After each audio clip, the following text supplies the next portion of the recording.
ਸਾਡੇ ਕਿਸਾਨ ਭਰਾਵਾਂ ਨੂੰ ਤੁਸੀਂ ਆਪ ਚਿੱਠੀ ਲਿਖ ਕੇ ਸੱਦਾ ਦਿੱਤਾ ਸੀ, ਉਹ ਵਿਚਾਰੇ ਜਿਹੜੇ 3-3 ਮਹੀਨੇ ਤੋਂ ਆਪ ਦੇ ਪਰਿਵਾਰਾਂ ਨਿੱਕੇ ਨਿੱਕੇ ਬੱਚਿਆਂ ਨੂੰ ਮਾਵਾਂ ਨੂੰ ਲੈ ਕੇ ਰੇਲ ਦੀ ਪਟੜੀਆਂ 'ਚ ਗਰਮੀ 'ਚ ਬੈਠੇ ਹੋਏ ਨੇ, ਆਪਣੇ ਦਿਲ ਦਾ ਰੋਸ ਪ੍ਰਗਟ ਕਰਨ ਹੀ ਆਪਣੇ ਭਵਿੱਖ ਦਾ ਡਰ ਲੈ ਕੇ ਅੱਜ ਤੁਸੀਂ ਉਹਨਾਂ ਨੂੰ ਜਦ ਦਿੱਲੀ ਸੱਦਿਆ, ਇਹ ਪੰਜਾਬ ਤੋਂ ਤੁਰ ਕੇ ਤੁਹਾਡੇ ਕੋਲ ਆਏ ਨੇ, ਤੇ ਫਿਰ ਤੁਹਾਡੇ ਕੋਲ ਇੰਨਾ ਸਮਾਂ ਵੀ ਨਹੀਂ ਕਿ ਕੋਈ ਮੰਤਰੀ ਇਹਨਾਂ ਨੂੰ ਮਿਲ ਕੇ ਇਹਨਾਂ ਦੀ ਗੱਲ ਸੁਣ ਲੇ। ਇੱਕ ਪਾਸੇ ਤਾਂ ਤੁਸੀਂ ਮੰਤਰੀਆਂ ਦੀ ਭੀੜ ਲਾ ਰਹੇ ਹੋ ਕਿ ਆ ਕੇ ਇੱਥੇ ਪੰਜਾਬ 'ਚ ਕਿਸਾਨਾਂ ਨਾਲ ਗੱਲ ਕਰਨ,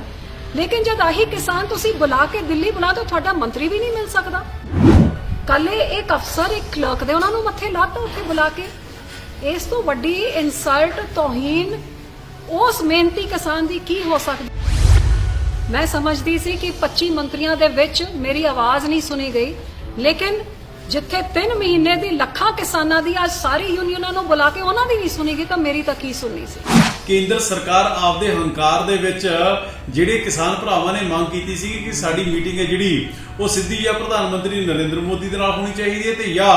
ਜਿਹੜੇ ਮੰਤਰੀ ਨੇ ਉਹਨਾਂ ਦੇ ਨਾਲ ਹੋਣੀ ਚਾਹੀਦੀ ਹੈ, ਪਰ ਇੱਕ ਲੋਅਰ ਲੈਵਲ ਦੇ ਅਫਸਰ ਦੇ ਨਾਲ ਮੀਟਿੰਗ ਕਰਵਾ ਕੇ ਮੈਂ ਸਮਝਦਾ ਉਹ ਕਹਿੰਦੇ ਨੇ ਕਿ ਜਲੇ ਦੇ ਉੱਪਰ ਨਮਕ ਲਗਾਉਣ ਵਾਲਾ ਕੰਮ ਹੈ ਜਿਹੜਾ ਉਹ ਕੇਂਦਰ ਸਰਕਾਰ ਨੇ ਅੱਜ ਕੀਤਾ ਹੈ। ਕੇਂਦਰ ਸਰਕਾਰ ਦੀ ਮਨਸ਼ਾ ਜਿਹੜੀ ਉਹ ਸਪਸ਼ਟ ਹੋ ਜਾਂਦੀ ਹੈ ਕਿ ਉਹ ਮਸਲਾ ਇਹ ਹੱਲ ਨਹੀਂ ਕਰਨਾ ਚਾਹੁੰਦੇ ਹੈ ਕਿ ਸਿਰਫ ਗੂੰਗਲੂਆਂ ਤੋਂ ਮਿੱਟੀ ਝਾੜਨਾ ਚਾਹੁੰਦੇ ਨੇ, ਸਿਰਫ ਗੁੰਮਰਾਹ ਕਰਨਾ ਚਾਹੁੰਦੇ ਨੇ।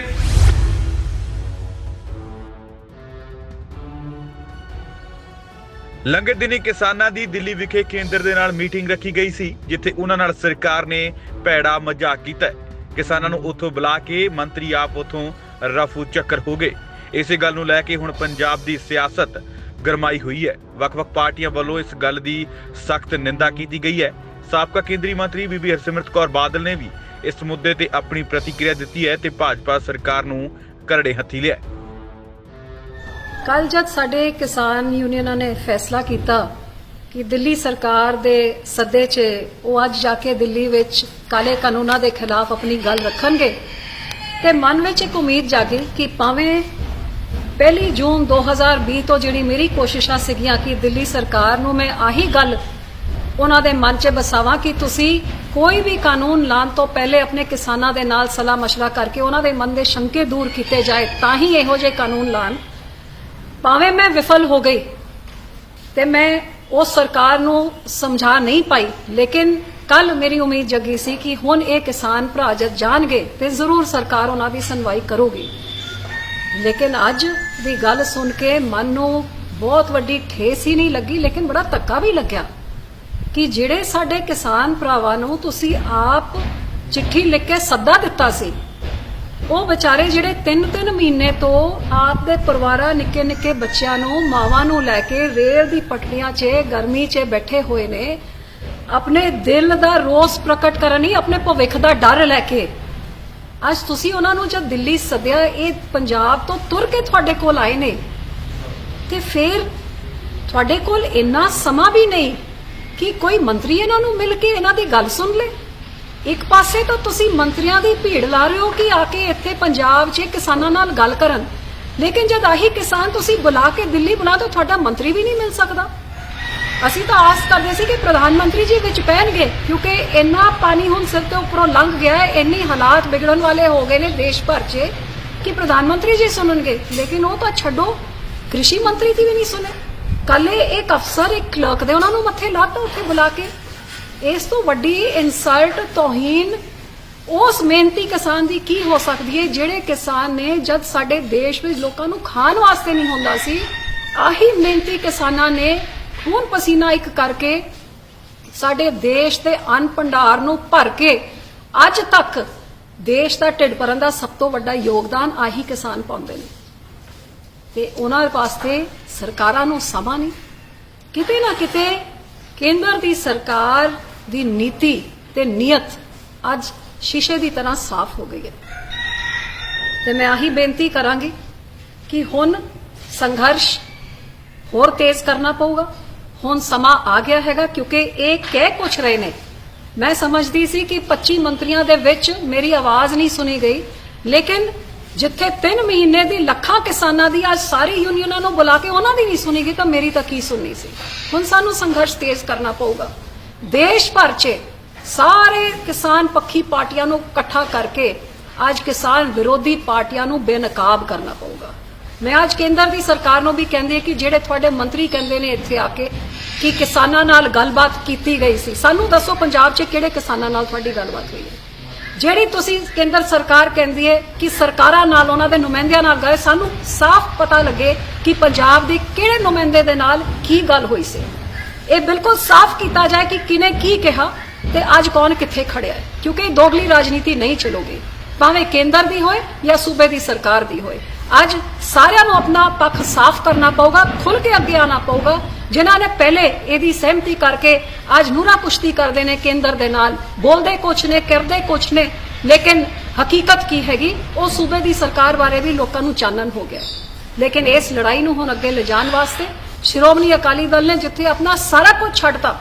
ਕਿ ਸਾਨੂੰ ਸਾਡਾ ਕਿਸਾਨ ਪਿਆਰਾ, ਸਾਡੇ ਮਜ਼ਦੂਰ ਪਿਆਰੇ, ਸਾਡੇ ਆੜਤੀਏ ਪਿਆਰੇ, ਸਾਡੇ ਗਰੀਬ ਪਿਆਰੇ, ਨਾ ਕੋਈ ਸਾਡੇ ਵਾਸਤੇ ਗਠਬੰਧਨ ਪਿਆਰਾ ਤਾਂ ਨਾ ਹੀ ਕੋਈ ਸਰਕਾਰ 'ਚ ਅਹੁਦਾ ਪਿਆਰਾ। ਅੱਜ ਸ਼੍ਰੋਮਣੀ ਅਕਾਲੀ ਦਲ ਆਪਣਿਆਂ ਨਾਲ ਖੜ ਕੇ ਮੋਢੇ ਦੇ ਨਾਲ ਮੋਢਾ ਲਗਾ ਕੇ ਇਸ ਸੰਘਰਸ਼ ਨੂੰ ਉਸ ਸਿਖਰ ਤਾਈਂ ਲੈ ਕੇ ਜਾਊਗਾ ਜਦੋਂ ਤੋਂ ਇਹ ਕਾਲੇ ਕਾਨੂੰਨ ਵਾਪਸ ਨਹੀਂ ਹੁੰਦੇ। ਤੇ ਜਿਹੜੇ ਲੋਕਾਂ ਨੇ ਅੱਜ ਸਾਡੇ ਕਿਸਾਨਾਂ ਨੂੰ ਧੋਖਾ ਹੀ ਨਹੀਂ ਦਿੱਤਾ, ਲੇਕਿਨ ਇੱਕ ਤਰ੍ਹਾਂ ਦੇ ਨਾਲ ਉਹਨਾਂ ਦੀ ਇਨਸਲਟ ਕੀਤੀ ਹੈ, ਇਸ ਇਨਸਲਟ ਦਾ ਜਵਾਬ ਸਾਡੇ ਪੰਜਾਬ ਦੇ ਕਿਸਾਨ ਕੇਂਦਰ ਦੀ ਸਰਕਾਰ ਨੂੰ ਜ਼ਰੂਰ ਦੇਣਗੇ। ਇਸ ਤੋਂ ਇਲਾਵਾ ਆਮ ਆਦਮੀ ਪਾਰਟੀ ਦੇ ਸੁਨਾਮ ਤੋਂ ਵਿਧਾਇਕ ਅਮਨ ਅਰੋੜਾ ਨੇ ਵੀ ਇਸ ਤੇ ਆਪਣੀ ਪ੍ਰਤੀਕਿਰਿਆ ਦਿੱਤੀ ਹੈ। ਉਹਨਾਂ ਦਾ ਕਹਿਣਾ ਹੈ ਕਿ ਜਥੇਬੰਦੀਆਂ ਨੂੰ ਦਿੱਲੀ ਬੁਲਾ ਕੇ ਉਹਨਾਂ ਨਾਲ ਮੁਲਾਕਾਤ ਨਾ ਕਰਨਾ ਇਹ ਸ਼ਰਮ ਦੀ ਗੱਲ ਹੈ ਤੇ ਉਹਨਾਂ ਕਿਹਾ ਕਿ ਉਹ ਹਮੇਸ਼ਾ ਹੀ ਕਿਸਾਨਾਂ ਦੇ ਨਾਲ ਖੜੇ ਰਹਿਣਗੇ ਤੇ ਸੰਘਰਸ਼ ਵੀ ਇਸੇ ਤਰ੍ਹਾਂ ਹੀ ਜਾਰੀ ਰਹੇਗਾ। ਦੇਖੋ, ਮੈਂ ਸਮਝਦਾ ਕਿ ਜਿਸ ਤਰੀਕੇ ਦੇ ਨਾਲ ਅੱਜ ਪੰਜਾਬ ਦੀਆਂ 30 ਕਿਸਾਨ ਜਥੇਬੰਦੀਆਂ ਨੇ ਦਿੱਲੀ ਦੇ ਵਿੱਚ ਜਾ ਕੇ ਮੀਟਿੰਗ ਕੀਤੀ ਹੈ, ਪਰ ਬਦਕਿਸਮਤੀ ਦੇ ਨਾਲ ਕੇਂਦਰ ਸਰਕਾਰ ਆਪਦੇ ਹੰਕਾਰ ਦੇ ਵਿੱਚ ਜਿਹੜੇ ਕਿਸਾਨ ਭਰਾਵਾਂ ਨੇ ਮੰਗ ਕੀਤੀ ਸੀ ਕਿ ਸਾਡੀ ਮੀਟਿੰਗ ਹੈ ਜਿਹੜੀ ਉਹ ਸਿੱਧੀ ਜਾਂ ਪ੍ਰਧਾਨ ਮੰਤਰੀ ਨਰਿੰਦਰ ਮੋਦੀ ਦੇ ਨਾਲ ਹੋਣੀ ਚਾਹੀਦੀ ਹੈ ਤੇ ਜਾਂ ਜਿਹੜੇ ਮੰਤਰੀ ਨੇ ਉਹਨਾਂ ਦੇ ਨਾਲ ਹੋਣੀ ਚਾਹੀਦੀ ਹੈ, ਪਰ ਇੱਕ ਲੋਅਰ ਲੈਵਲ ਦੇ ਅਫਸਰ ਦੇ ਨਾਲ ਮੀਟਿੰਗ ਕਰਵਾ ਕੇ ਮੈਂ ਸਮਝਦਾ ਉਹ ਕਹਿੰਦੇ ਨੇ ਕਿ ਜਲੇ ਦੇ ਉੱਪਰ ਨਮਕ ਲਗਾਉਣ ਵਾਲਾ ਕੰਮ ਹੈ ਜਿਹੜਾ ਉਹ ਕੇਂਦਰ ਸਰਕਾਰ ਨੇ ਅੱਜ ਕੀਤਾ ਹੈ। ਇਹ ਬਹੁਤ ਮੰਦਭਾਗਾ ਹੈ ਕਿ ਜਦੋਂ ਲੱਖਾਂ ਕਿਸਾਨ ਨੇ ਜਿਹੜੇ ਉਹ ਸੜਕਾਂ ਦੇ ਉੱਪਰ, ਉਹ ਰੇਲਵੇ ਟਰੈਕਸ ਦੇ ਉੱਪਰ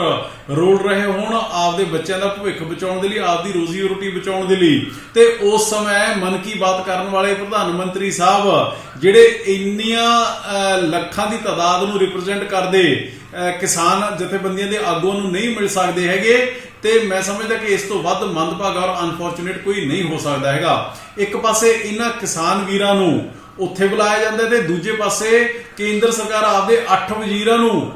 ਕਿਸਾਨਾਂ ਨੂੰ ਸਮਝਾਉਣ ਦੇ ਲਈ ਪੰਜਾਬ ਦੇ ਵਿੱਚ ਡਿਪਿਊਟ ਕਰਦੀ ਹੈ। ਮੈਂ ਸਮਝਦਾ ਕਿ ਇਹ ਬਹੁਤ ਹੀ ਗਲਤ ਤਰੀਕਾ ਹੈ। ਇਹਦੇ ਨਾਲ ਕੇਂਦਰ ਸਰਕਾਰ ਦੀ ਮਨਸ਼ਾ ਜਿਹੜੀ ਉਹ ਸਪਸ਼ਟ ਹੋ ਜਾਂਦੀ ਹੈ ਕਿ ਉਹ ਮਸਲਾ ਇਹ ਹੱਲ ਨਹੀਂ ਕਰਨਾ ਚਾਹੁੰਦੇ ਹੈ ਕਿ ਸਿਰਫ ਗੂੰਗਲੂਆਂ ਤੋਂ ਮਿੱਟੀ ਝਾੜਨਾ ਚਾਹੁੰਦੇ ਨੇ, ਸਿਰਫ ਗੁੰਮਰਾਹ ਕਰਨਾ ਚਾਹੁੰਦੇ ਨੇ। ਪਰ ਮੈਂ ਸਮਝਦਾ ਕਿ ਪੰਜਾਬ ਦਾ ਕਿਸਾਨ ਹੈ ਜਿਹੜਾ ਉਹ ਅੱਜ ਦੀ ਤਾਰੀਖ ਦੇ ਵਿੱਚ ਬੜਾ ਸਮਝਦਾਰ ਹੋ ਚੁੱਕਿਆ, ਉਹਦੇ ਸਮਝ ਆ ਚੁੱਕੀ ਹੈ ਕਿ ਕੇਂਦਰ ਸਰਕਾਰ, ਨਰਿੰਦਰ ਮੋਦੀ ਦੀ ਸਰਕਾਰ ਜਿਹੜੀ ਕਿ ਸੱਤਾ ਦੇ ਵਿੱਚ ਆਈ ਸੀ ਇਹ ਕਹਿ ਕੇ ਕਿ 2022 ਤੱਕ ਕਿਸਾਨਾਂ ਦੀ ਇਨਕਮ ਦੁੱਗਣੀ ਕਰ ਦਾਂਗੇ, ਸਵਾਮੀਨਾਥਨ ਕਮਿਸ਼ਨ ਦੀਆਂ ਰਿਪੋਰਟਾਂ ਲਾਗੂ ਕਰਾਂਗੇ, ਉਹ ਕਿਸਾਨਾਂ ਦੀ, ਕਿਸਾਨੀ ਦੀ, ਖੇਤ ਮਜ਼ਦੂਰਾਂ ਦੀ, ਆੜਤੀਆਂ ਦੀ ਪਿੱਠ ਦੇ ਵਿੱਚ ਛੁਰਾ ਮਾਰਨ ਦਾ ਕੰਮ ਹੈ ਜਿਹੜਾ ਉਹ ਕਰ ਰਹੀ ਹੈ। ਸੋ ਆਮ ਆਦਮੀ ਪਾਰਟੀ ਸਾਡੇ ਇਹਨਾਂ ਕਿਸਾਨ ਭਰਾਵਾਂ ਦੇ ਇਸ ਘੋਲ ਦੇ ਵਿੱਚ, ਇਸ ਸੰਘਰਸ਼ ਦੇ ਵਿੱਚ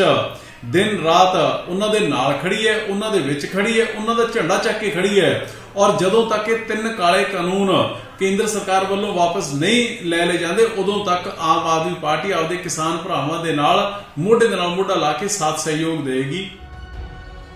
ਬਿਊਰੋ ਰਿਪੋਰਟ, ਰੋਜ਼ਾਨਾ ਲੋਕਨਾਥ ਟੀਵੀ।